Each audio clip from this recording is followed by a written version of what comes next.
In the day's other news, the United States recognized Venezuela's opposition leader as interim president. It came as Juan Guaido declared that he had replaced Nicolas Maduro, who is the nominal president. Maduro quickly broke relations with the U.S. All of this as thousands of opposition supporters marched in Caracas. We'll get some details after the news summary. In Afghanistan, the main intelligence agency says an airstrike has killed the Taliban commander who organized a deadly attack on Monday. The Taliban is disputing the claim. Monday's assault killed at least 45 people at a complex for the National Security Directorate, which is west of Kabul. Pope Francis arrived in Panama late today, beginning a trip to Central America. He is expected to address thousands of young people attending World Youth Day events. The pontiff is also warning against fear of migrants as a new caravan makes its way toward the United States. Back in this country, a nurse was charged today with raping an incapacitated woman at a long-term care facility in Arizona.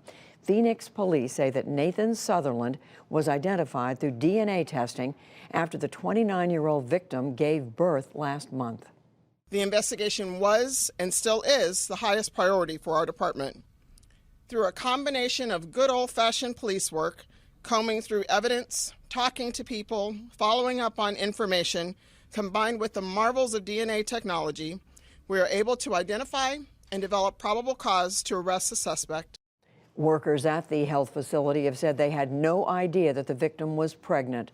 The CEO and one of the doctors have since resigned. The Trump White House will face a congressional investigation into its handling of security clearances. Democrats who are running the U.S. House Oversight Committee say White House officials disregarded longstanding procedures.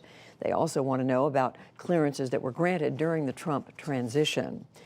The president's former personal attorney, Michael Cohen, has postponed testifying before the House Oversight Panel next month. His legal advisor said today that Cohen is busy assisting the special counsel's Russia probe. He also cited what he calls ongoing threats from President Trump. The president responded, quote, "He's only been threatened by the truth." The mayor of South Bend, Indiana, Pete Buttigieg, has joined the growing Democratic presidential candidate field today. The 37-year-old announced an exploratory committee. He is a Rhodes Scholar and an Afghanistan war veteran.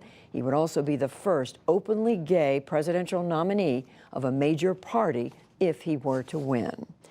Thousands of Los Angeles teachers were back at work today after ratifying a new contract. They returned to class this morning, greeting students and school officials after a 6-day strike. Meanwhile, teachers in Denver voted last night to authorize a strike in a dispute over base pay. They could walk out as soon as Monday. And on Wall Street, corporate earnings helped stocks make up some lost ground. The Dow Jones Industrial Average gained 171 points to close at 24,575. The Nasdaq rose 5, and the S&P 500 added 5 as well. Still to come on the NewsHour, perspectives on the border wall and the shutdown from 2 U.S. senators. Unrest in Venezuela as citizens erupt over the country's leadership.